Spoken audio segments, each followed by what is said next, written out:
Introducing the Italian Grape Geek program, a new and original approach to Italian wines. IGG, as it's fondly known, is a book, a podcast, an online theory course, and an in-person tasting course.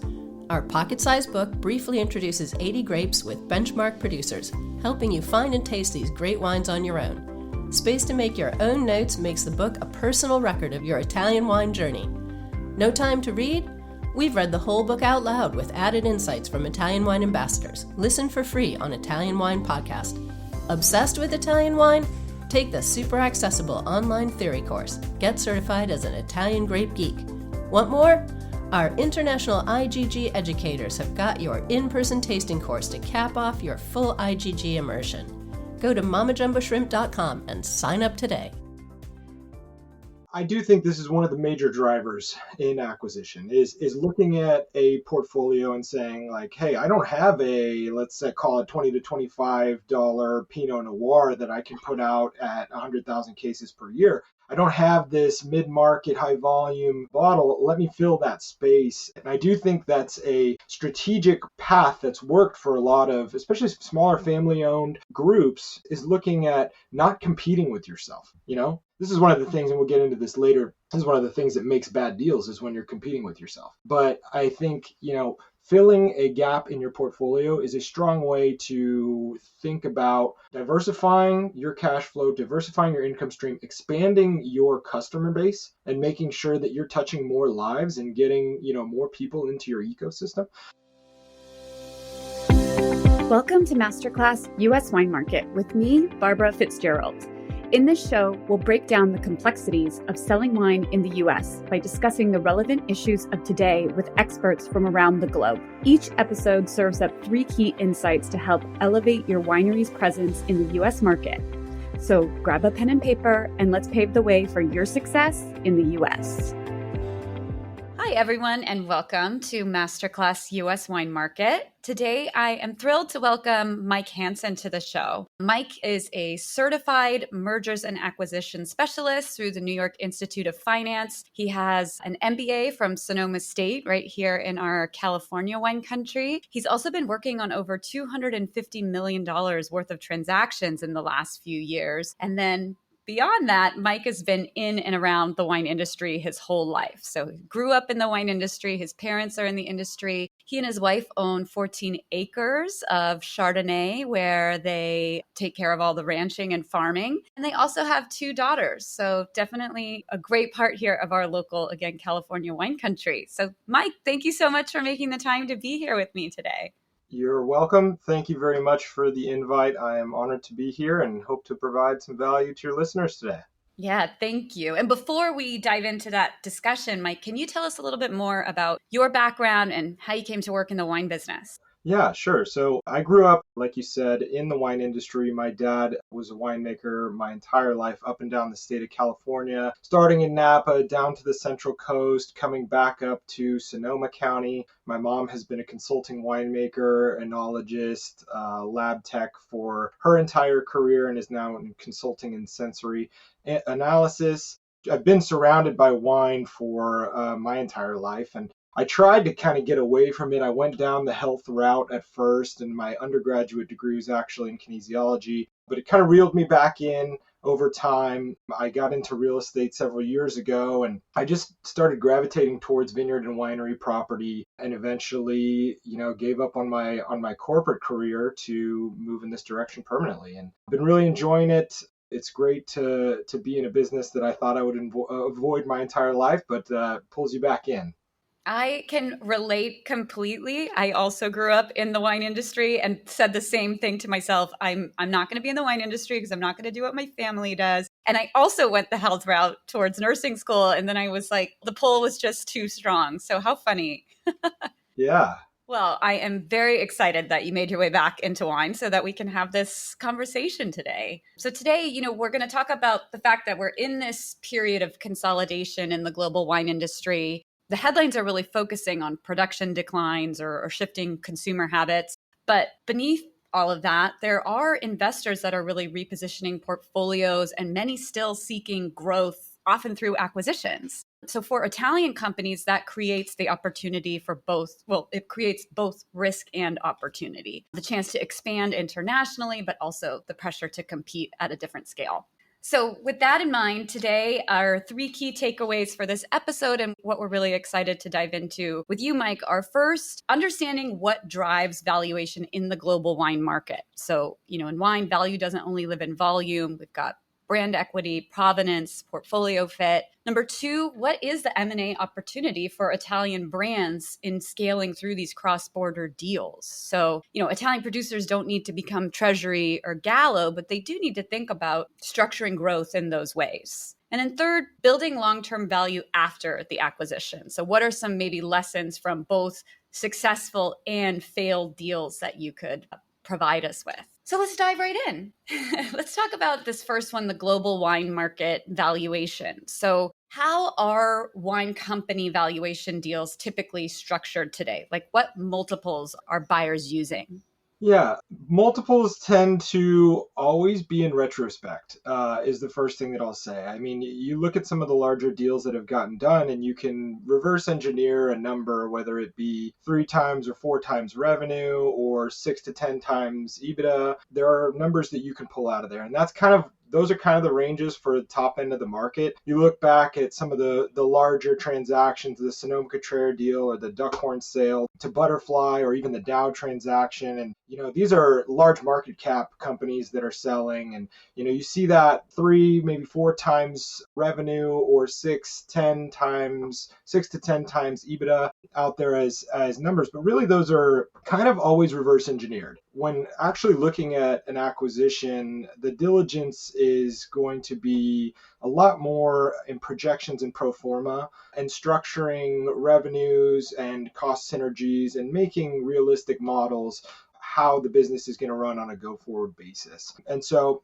I would say those are kind of the benchmarks that you can use for smaller or mid-market size wineries. It's going to be lower. And that gets into the conversation about goodwill and how much brand value actually contributes. A smaller, less well-known, maybe less distributed, let's say 100,000 or fewer case production winery isn't going to command the same goodwill multiplier. So you're going to see that sort of shift down. I would say probably in the 1 to 3 times revenue range, or maybe the 5 to 7 times EBITDA range for a smaller winery. It doesn't have that name value or that large perception in the marketplace. And so those are some numbers, but I think it's really important to remember that when performing due diligence, we're not really using those multipliers as a starting point. That may be where it ends up, but typically if you're seeing something for sale, there's going to be other factors like competition, competing offers, and then whatever cost synergies or revenue synergies or distribution synergies can come into play with the acquisition. So that's really how it's done in practice. And then in retrospect, we get these multiples.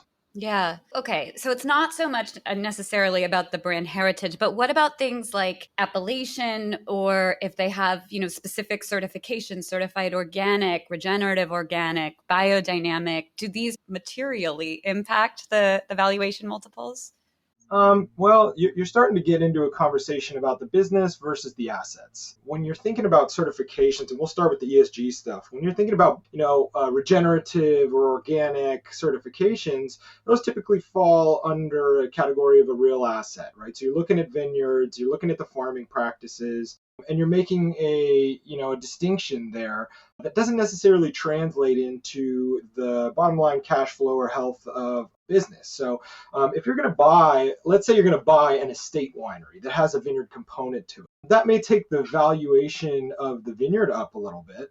And as consumer trends kind of change towards this preference towards organic and regenerative farming, I think eventually you'll see a slight premium, but that really hasn't been substantiated to this time yet. These are relatively newer, not fads, but newer trends in consumer preference that, haven't quite yet moved the needle, especially on larger deals. I mean, when you're talking about large producers, to run an operation that way when you're sourcing from so many different vineyards is challenging. When you're putting, hundreds and hundreds of thousands of cases onto shelves throughout the country, it's not as important. Not to say that it is not an ethical goal, but the business has such gravity and such momentum to it that you just kind of need to feed the machine. So, I think on a very small scale, vineyard deals, especially in Napa or, high-end areas of Sonoma County, vineyard deals that have this organic or regenerative farming qualification tend to see a premium on a per acre valuation. But I don't think that really translates into large market transactions in an M&A or business acquisition side. Okay. And what about something like portfolio fit? So, let's say an Italian company doesn't have anything in the low alc space yet, and they want to acquire an existing brand who's already got this. Is this kind of just factored into the synergies, or is this something that adds extra value? I do think this is one of the major drivers in acquisition is looking at a portfolio and saying like, hey, I don't have a, let's say, call it $20 to $25 Pinot Noir that I can put out at 100,000 cases per year. I've got the high end covered with some really quality Sangiovese, or I've got, Chianti that's, selling on shelves for $50 a bottle, but I don't have this mid-market high volume bottle. Let me fill that space and start to, probe that segment of the market. And I do think that's a strategic path that's worked for a lot of, especially smaller family owned groups, is looking at not competing with yourself, and this is one of the things, and we'll get into this later, this is one of the things that makes bad deals is when you're competing with yourself. But I think, filling a gap in your portfolio is a strong way to think about diversifying your cash flow, diversifying your income stream, expanding your customer base,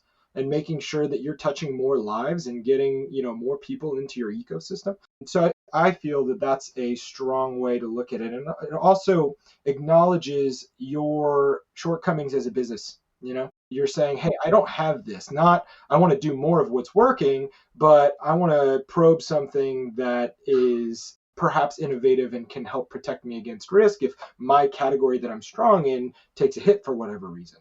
Merlot goes down because of a movie, and if you're only selling Merlot, you're in big trouble. Yeah. So how would you say that inflation and, exchange rates, rising cost of capital, et cetera, have changed the deal for appetites in the last 2 years, especially thinking about, again, these kind of global acquisition practices? Yeah, well, I think, long term, the attitude was always the dollar's strong.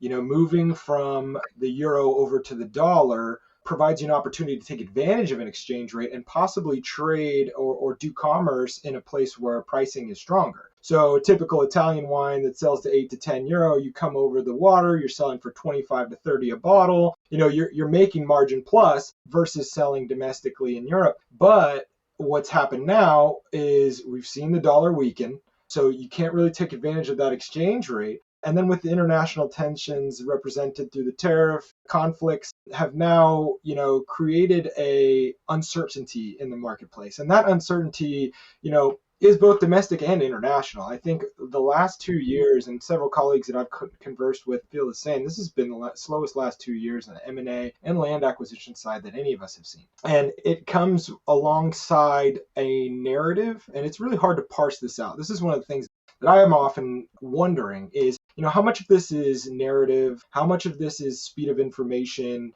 and kind of this echo chamber of we're really struggling versus actual true economic mechanics. And I think, it's obviously a mix of both. It's never going to be one versus the other. But I think that, and this is a little bit evidenced by some of the capital that's waiting to deploy, is I think this has been a large narrative. And there are groups that have dollars allocated for the wine grape space and from a farming perspective. And so, it's just interesting. I think right now we're in a period where the story is leading the action versus real true kind of underwriting. And so, it will shake out eventually. I think a lot of us are waiting for a major domino to kind of tip the marketplace into action.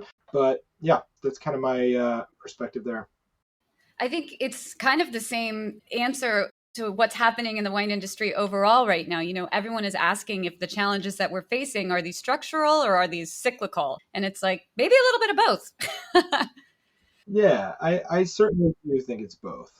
So that kind of leads into this next question then. How attractive then are US wine assets to global investors right now? Sometimes we saw a lot of activity like in 2008 in that economic decline that suddenly, people that still did have cash were acquiring. Is that happening now, or you're just seeing the slowdown that? Well, I'm getting the same question from everybody, which is, are we at the bottom? Are we at the bottom of this dip, of this part of the cycle? What length of a cycle is this? Are we at the bottom of a 10-year cycle or a 30-year cycle? Is this the bottom of a 50-year cycle? If it is a 50-year cycle, is the bottom in 5 years? What type of environment are we in? And the answer is, we don't know. There's a really big factor here, which I think is there's an income lag in a generational turnover. And what you have is you have a disparity in wealth between aged populations versus the young population. And that wealth transfer, I believe, is going to bring about a new status buyer. And wine is largely a status buy, especially premium wine. And what we have is we have a product that appeals to a status buyer, but those status buyers, or the people who are trying to achieve status, the millennials, the Gen Z who are coming into this, they don't yet have the wealth because the wealth is being held by the boomers. And so we haven't really seen the turnover that we need to start ramping up a premium wine buyer. And largely the marketplace has shifted towards premiumization because, that's the only way to make margin. And so I think we're waiting for a wealth transfer that just hasn't happened yet. So given that, all the data says this is going to be the largest wealth transfer in the history of the world, are you expecting then it's going to blow up in a few years? I mean, I guess there's no way to have a crystal ball, but. Yeah, I'm optimistic. I do believe there's a turnaround coming. I do believe that, the status buy is something that will never go away. And wine represents a couple opportunities to generate status. It comes in the form of education and superior knowledge of the product, right? It comes in the form of entertainment and having guests over and being able to treat them to something that's really nice. And wine is largely the de facto beverage for occasions, for, over-the-top events, for luxury. And I just don't think that that's ever going to go away. That people are always going to buy luxury cars. They're always going to buy the best of the best. And wine is an opportunity to kind of do that flex that we all need to do at some points in our life, whether it's to honor an occasion, to honor a guest, or simply to have the best bottle of wine in the room. And so I do think that that's going to always be a thing. Wine, as I said, it's the de facto beverage for entertainment. And, at a certain point, we're not going to be drinking cocktails all night long. We're going to need to slow down a little bit. So, I believe that it's always going to be around, when that transfer occurs and when that, shift into the new consumer happens, I don't know. I don't have any way of knowing that. But, alongside that is how far will we consolidate? Because this is going to happen over a period of years. So it's kind of like, is there going to be a opportunity where consolidation slows down because the marketplace speeds up and smaller boutique wineries can now survive again? Or are we going to see, mass consolidation, giant reduction of SKUs on shelves? And, where are we going to land? I think that's really, it's not will it continue? It's just where are we going to find parity? Mm-hmm. I completely agree with that perspective. We're not going anywhere, even though it does feel hard right now. But I will say, this is a great opportunity for somebody to start a brand. The amount of wine, really good quality wine that you can get for very cheap, put in bottles, and there's a real opportunity to start something. And I think that right now, if you were to start a winery, kind of if we're near the bottom of whatever curve we're in, you have a chance to take advantage of the upside on the back end. So I do believe there will be these upstart rogue winemakers that are going to kind of start the next trend. It kind of almost sometimes, especially with some of my younger friends who are starting brands, you get this feeling like it's almost like a second 1980s renaissance where people are like rediscovering the farming side of it, the dirty side of it, and the boots and the cleaning of the cellar floor. And I do think there's a rogue kind of counterculture that's building, especially in places like Paso, where it hasn't been like a premium place and people are kind of pulling their bootstraps up and doing this like started from the bottom type thing. I do think there's a lot of marketability to this story. So I don't know. I look positively at this, and I think that for young winemakers and young entrepreneurs who are getting started, this is a great time period to start in. Yeah. And I love that call out because that is what Sonoma and Napa were in the 1980s. It was not luxury, $100 tastings. It was free tastings everywhere and just very rural, very, very still like rancher, farmer heavy communities. Thank you for sharing that. And thinking a little bit more now about the kind of intentional scaling aspect from a global acquirer's perspective, specifically maybe an Italian acquirer's perspective, what types of assets are the most strategic? Is it brands? Is it vineyards? Is it distribution networks? Yeah. I think the assets belong in kind of different categories. Is something cash flowing versus is something a stable asset to acquire to park some money and generate long-term gains of an asset, right?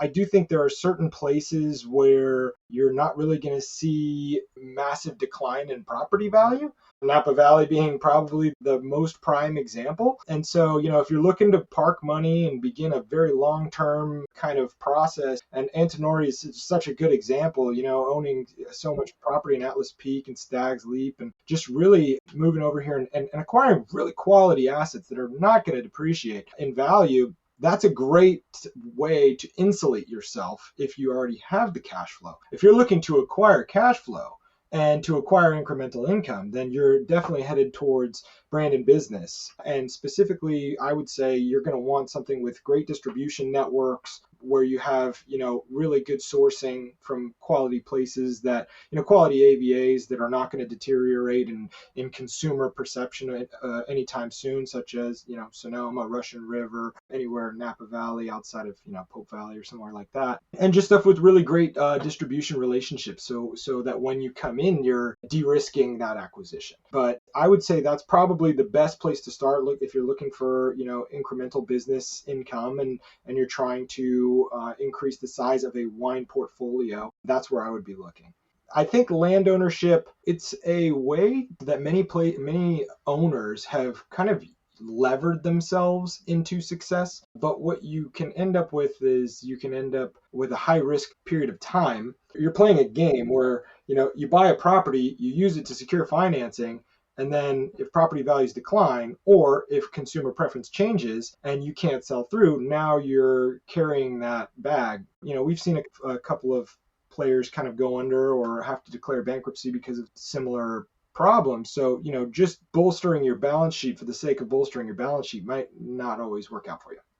Yeah. And what about, especially thinking that so many Italian wineries are family-owned companies, what about a partial acquisition or a joint venture versus this kind of full takeover, full acquisition? Could that be a better model, or does it just depend on the specific company? I think that's a great way to de-risk and a great way to come in and not look like a hostile takeover.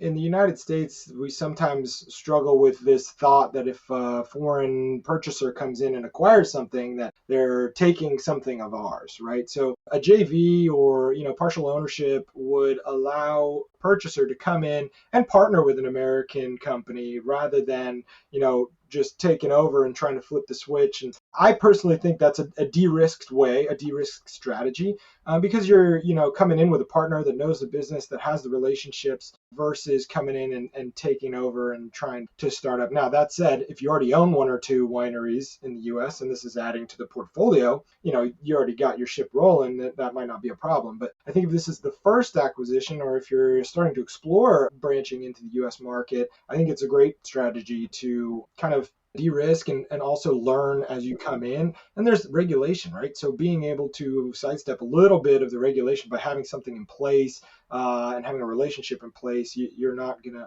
run into as much problems. So I believe in that strategy. And if somebody needs recapitalization, or if there are land assets that come along with a partnership like that, there are ways to diversify the investment as well that could possibly protect you or offer some tax reductions, that sort of thing. Yeah. Well, that is a great segue into our third takeaway, which is about, integration and long-term value, because buying growth isn't the same thing as creating it, right? So integration really defines whether a deal adds or destroys value. First of all, given that there are always, when you're acquiring a global company, some cultural differences, how do you think Italian or a global firm can structure a deal to mitigate these cultural and operational integration risks? Yeah, I think it's pretty simple. I mean, don't clean house. when you come in. Keep your winemaker in place, keep some of the management, keep the team, as much of the team as you can in place, and just don't come in like a hurricane. I think that there's a lot of pride in ownership and in heritage, especially in the longer standing wine communities, and being a little bit more gentle or a little bit more stepped in your process of coming in and taking over ownership, I think would endear the people that are in the community to you, rather than having them put up a wall and say, well, this person's coming in and just destroying what we've built or something like that. Even if it's not the case financially or performance wise, that may be a story. And I think the biggest takeaway is you need to control the narrative and you need to control the perception of the people if you're going to come in and make an acquisition. I mean, this is something where, PR is extremely important. Crafting a story that not only resonates with the employees and the people who work there, but also with the community that you're now stepping into.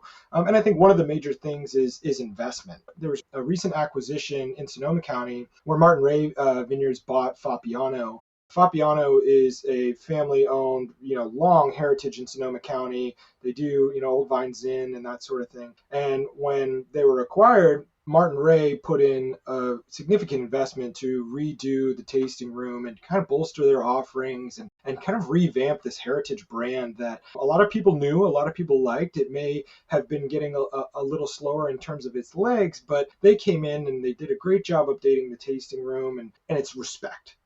It's honoring the past, it's taking it into the future through investment. And I think investment, it's always people are going to say, wow, they put a lot of money into this. That's great. But I think if you do it tastefully, it is a way of respecting the heritage and honoring what was there before. And I think that's a great way to do it. There's also, another recent acquisition was War Room Cellars bought Bonnie Doon. And Bonnie Doon was run by Randall Graham, and he was kind of an eclectic guy, and he's, all the labels with the aliens and stuff on them. And, they took that brand and they've run with that story. They've continued to produce wine, with that kind of eclectic messaging and that off the wall sort of brand story. And so to come in and to kind of continue what someone was doing before, maybe with a little more gusto, maybe switch the back end strategy a little bit, but you're still honoring the ideas and kind of the brand history. I think that's a great way to operate. So I thought that was cool. They just released the 1 liter as a Take Me to Your Leader. Oh, yes. I think I saw this. Yeah, it's really, really cool stuff. And I just think that sort of way of honoring forward with an acknowledgement of what was there before that's the right way to do it. Yeah. So then what would you say are the key success factors in integrating, an acquired brand without eroding this authenticity that you're talking about, this local connectivity and identity?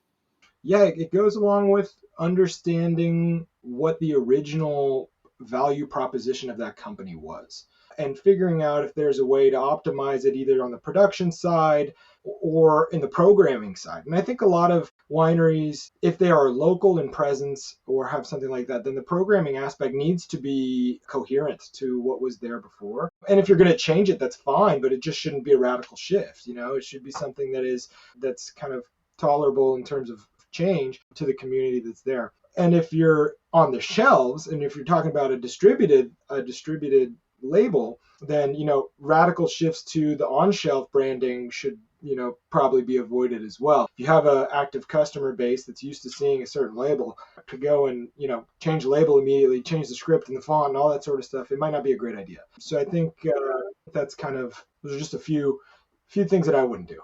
Yeah.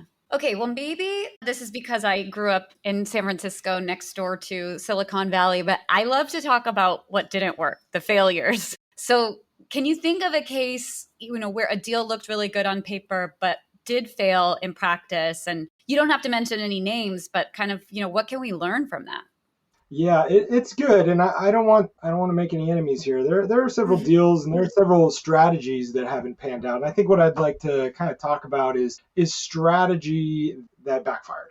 And one of the strategies that we've seen backfire, and it was a recent bankruptcy that ended up being dissolved, and probably the main cause of this was scale without strategy. I mean, you saw a rapid integration of many brands. There was a big onslaught of acquisitions, and what happened was this expansion, because it occurred so quickly, when the wine market started to come down, the underlying structure wasn't there. And the moral of the story is, I think, acquiring for the sake of expanding your balance sheet and expanding the assets in the portfolio without regard to how it's going to affect your current sales strategy, without regard to what the current trends are, it's not a smart play. It's over levering, and you can over lever with business acquisitions, especially if they come alongside land and facility and that sort of thing. And I think that's what you can't look at real assets as a bank in all scenarios, because the cash flow at the end of the day from the wine that's produced and sold is what's going to get lent on. And if you're playing this game where you're acquiring just to swell the gravity of your business, that's not de-risking the platform. And I think that that's really the major learning is each acquisition should contribute something in a structural way to the underlying business, to the whole economy of the business itself. And it should fill opportunity zone, right? So one of the things I learned from my dad, he always used to call it blue space versus white space. Blue space is areas that you have covered. White space is areas that you could go and penetrate and either learn more, grow more, or something like that. And I think that when you're looking at opportunities for acquisition, knowing whether or not you already occupy that space, is it blue space or white space? It's a great litmus test to deciding whether or not that's an asset you should even approach. And I think that's one thing that, historically people didn't always look at as much. And, just growing for the sake of growing and acquiring your neighbor in order to reduce competition, well, you end up taking the competition in-house and playing against yourself. And I think that's something that we could all definitely learn from. Yeah, I love this practical advice of looking at the white space and the blue space. And you've called that out a couple times in this episode now, that you shouldn't just be acquiring to expand your balance sheet. So really reiterating, what is the strategy behind this, and, identifying where does this create value? Yeah. Okay, so thinking still along these lines of this kind of integration question, but how can financial buyers, whether it's private equity, family offices, how can they structure earnouts or governors to keep the winery, the brand founders motivated? Yeah, I think this is a similar strategy to. There's been a few cases where this doesn't work out well. I do think the earnout is a good thing because it keeps the owners motivated, current management motivated to hit whatever the success markers are that you've structured into the deal. And I do think it's a good practice to try and partner with the former owner as much as possible. But there have been cases in the wine industry and outside of the wine industry where KPIs or the new owner specifically takes some action in order to make sure that the earnout is not realized. And so, it's kind of a double-edged sword. It can work really well. It can create, if the energies and the relationships don't match up and the partnership it's on paper, but it's not felt, it can result in some hairy experiences. I just think you really have to take care of, I like the brand ambassador and consultant route for this, rather than having it tied to specific sales performance, which is what we've seen a lot in the past. I like the keeping somebody on for a 5-year term as a brand ambassador, and that way you keep the culture and you keep the representation of what the prior person was doing, and you keep kind of the figurehead, but you don't have the risk of losing this deal. So for sellers, this is advice for sellers, I would say be wary of an earnout, and instead of an earnout tied to some KPIs, maybe construct yourself a consulting agreement that isn't tied to a performance thing, and keep it clean. Now there's just an opportunity there for conflict to happen, and I've seen it happen, which is why I'm calling it out. It doesn't always happen, and it's on paper the interests are aligned, but paper doesn't always end up the way reality is. And so I like them, but they just don't always work. Yeah, and it's kind of going back to what you said before. you have to understand, what the ethos of the brand is already, because there is something about it that's working. There's a reason why you want to acquire this brand. And so you want to keep that alive, keep that strong. And I think that, ambassador route, that consultant route is a great way to still have, that kind of salt and pepper as part of your recipe. And one other thing here is, when you're doing the diligence and you're really getting into evaluation and you're really digging into a deal, if a deal becomes very competitive, then there is a motivation to inflate numbers, to inflate sales projections, to inflate terminal value, to inflate growth rates. There are incentives there that could lend themselves to a conflict. Because if you're coming in, let's say you're growing at a 5% rate year over year, fine. And you're going to get acquired, and there's a earnout structure, and the earnout structure assumes that now we're going to move to 8% year over year growth. That automatically changes the valuation, and now you're looking at a higher deal, a greater deal size. But then when you start to think about the earnout on the back end, is that a possible earnout? Right. And so it's maybe not possible. I like you said, you got to keep the salt and pepper. I think there's multiple ways to structure the transition, and really managing a transition from an emotional aspect of the former owners is going to be huge, especially if you're acquiring a family-owned business. That's going to be very big. And I've seen this with, family heritage brands where they want to be involved, but maybe the new acquirer doesn't want them to be involved. That sort of causes conflict too. And so I really just think it's conflict management. It's how can we integrate together? How can we really structure a transition period that satisfies both parties, not just from a financial perspective, but also from a philosophical, how do I feel about this brand transfer? I know it's a little touchy-feely, but it's real. Emotions are real in business, especially, Sonoma and Napa County, most of these were family-owned businesses. Almost all of these were started by families coming in. And so this is really a family-owned industry. And so, having the respect to structure something that is emotionally satisfactory is, I think, a really big part of the deal. Yeah. And I think that's where there is so much synergy in, thinking about an Italian company acquiring, because Italians have the same connection, family-owned, heritage base. So they should really recognize, that here in the US. Some cities have like a sign when you drive in, and it'll say like sister city is like this place in Japan. You must feel like wineries could have this sort of, our sister winery is here and in this area of Tuscany or, wherever. And I think that would be a really cool connection to make, especially within your wine club. So I think there's a lot of opportunity to use that family-owned thing, and that's what Antinori does. I mean, so if you look at their historical relationship with Winiarski family, I mean that it's the Arcadia vineyard, the Stag's Leap acquisition. It's been that story of family connection, taking care of each other. That's been a big part of it, and I think they've done a fantastic job managing the story. Nice, yeah. Okay, I want to ask you before we wrap up, I want to ask you one final question. Just get your true hot take. What do you think is the most kind of exciting area right now in California, or I should say in the US in general, to think about acquisition?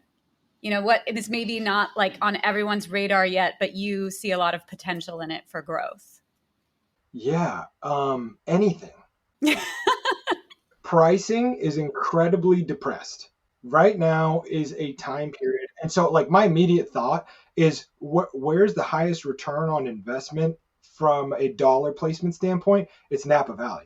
I mean, there's a lot for sale in Napa Valley that you could get for relatively cheap considering historical prices and have a pretty insulated investment from a land perspective, from a real asset perspective.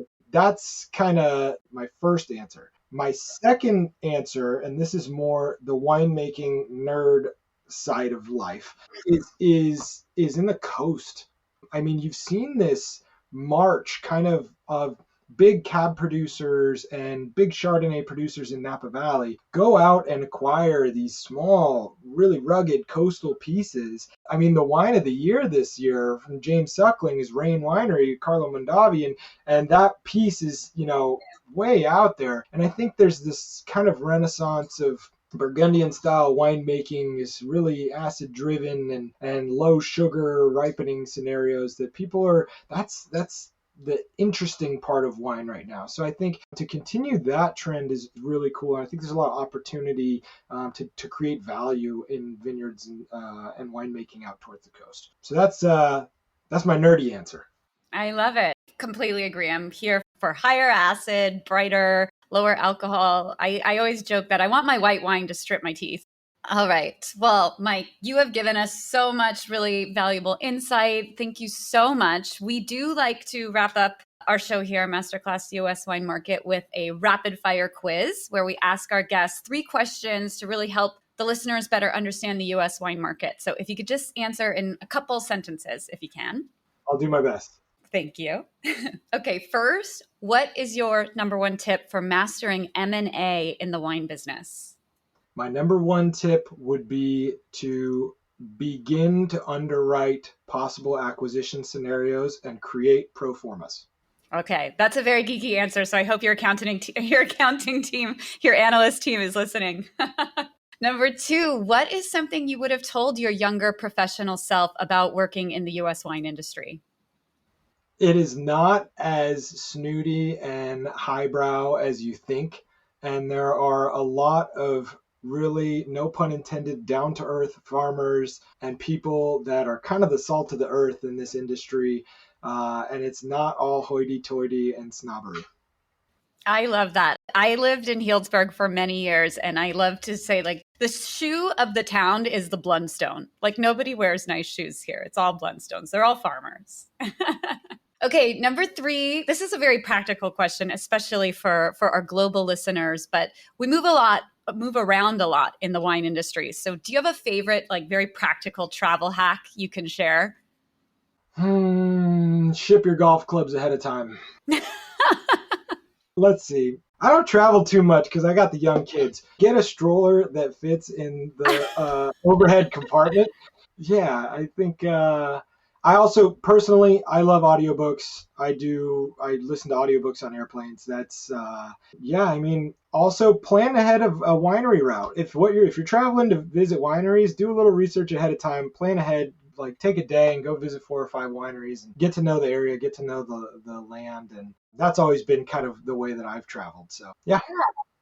I love that, especially here. I mean, I'm always speaking from a California perspective because it's what I know best, but I'm sure, many other areas in the US too, it's not like it is in Italy or France where it's like these things the wineries are so spread out. Like you'll drive 1 mile, 1.5 kilometers, and you'll run across 10 wineries. So you can easily really discover an area and cover some without covering a lot of ground. Well, Mike, thank you again so much for joining us at the Italian Wine Podcast on our show here. How can our listeners connect with you?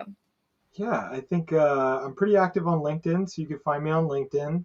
My Instagram is Hansen_land. You can always shoot me an email. My email's all over the place with Sotheby's International, so I'm pretty easy to get a hold of. And yeah, reach out. Happy to connect and chat. I always love having discussions about the market.